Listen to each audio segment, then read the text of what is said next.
रामदेव जी का कीर्तन चल रहा था, तो कीर्तन की ध्वनि पंडरीनाथ भगवान को सुनाई देने लगी। तो पंडरीनाथ भगवान रुक्मणी जी से बोले सुनो, मेरा मन नहीं लग रहा अभी यहाँ पर। रुक्मणी जी बोली क्या करना है? बोले मैं जा रहा हूँ कीर्तन में।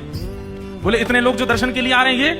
बोले अब इनको आप संभाल लो, लेकिन मुझे बहुत जोर से मन कर रहा है कीर्तन में जाने का, मुझसे रुका ही नहीं जा रहा, मैं जा रहा हूँ नामदेव जी के कीर्तन में। रुक्मणी जी बोली आप जाइए, मुझे उसकी कोई परवाह नहीं, उसके लिए मना नहीं, लेकिन आप एक चीज देखिए, नामदेव जी नेत्र बंद करके गा रहे होंगे, वैष्णव उछल उछल करके नृत्य कर रहे होंगे, आप जैसे ही जाओगे पूरी जनता आपके पीछे पड़ जाएगी, कीर्तन में भंग हो जाएगा, आप जाकर के वहां कीर्तन में विक्षेप डाल दोगे। तो एक बात पंडरीनाथ जी रुक गए, बोले अच्छा हाँ सही कह रहे हो, फिर तो नहीं जाऊंगा मैं।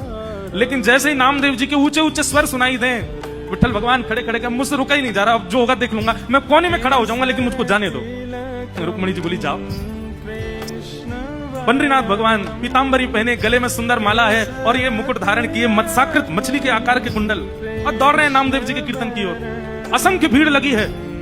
ठाकुर जी ने सोचा कहीं विघ्न ना आ जाए, तो बाहर खड़े हो गए, और जहां से केवल नामदेव जी की झलक दिख रही है, कीर्तन हो रहा है, सब नाच रहे हैं, वहीं से ठाकुर जी देख रहे हैं, और देख करके वहीं झूम रहे हैं। इतना आनंद ठाकुर जी को आ रहा है।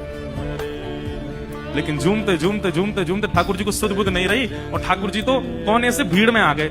अब जैसे ही ठाकुर जी आए, लोगों को कस्तूरी की सुगंधी आने लगी, बढ़िया। पीछे मुड़ मुड़ करके देखा, साक्षात पंडरीनाथ भगवान खड़े हैं। अब तो महाराज नाचना गाना सब भूल गए, सब मार्ग देने लगे, और ठाकुर जी नाचते नाचते भीतर प्रवेश कर रहे हैं। नाचते नाचते ये स्थिति हो गई, इतनी भीड़, कोई पांव छू रहा है, कोई हाथ छू रहा है, लेकिन ठाकुर जी नृत्य नहीं छोड़ रहे हैं, वो चलो चल करके नाच रहे हैं।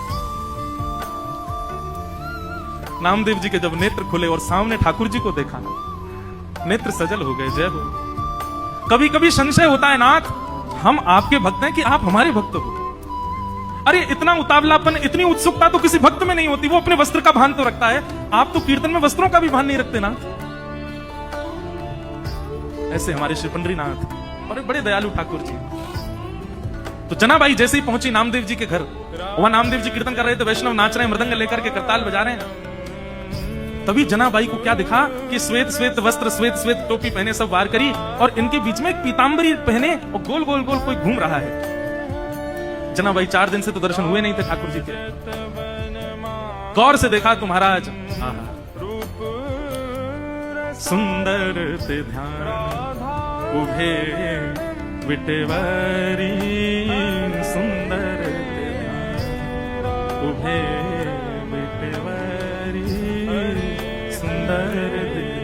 तुकाराम जी कहते हैं, जिनका ध्यान इतना सुंदर है विठल पर, जो वीट के ऊपर खड़े हैं। जैसे ही दर्शन किया जनाबाई के, तो रोम रोम प्रफुल्लित हो गए, आनंदित हो गए। आहा, साक्षात पंडरीनाथ भगवान नृत्य कर रहे हैं नामदेव जी के कीर्तन में।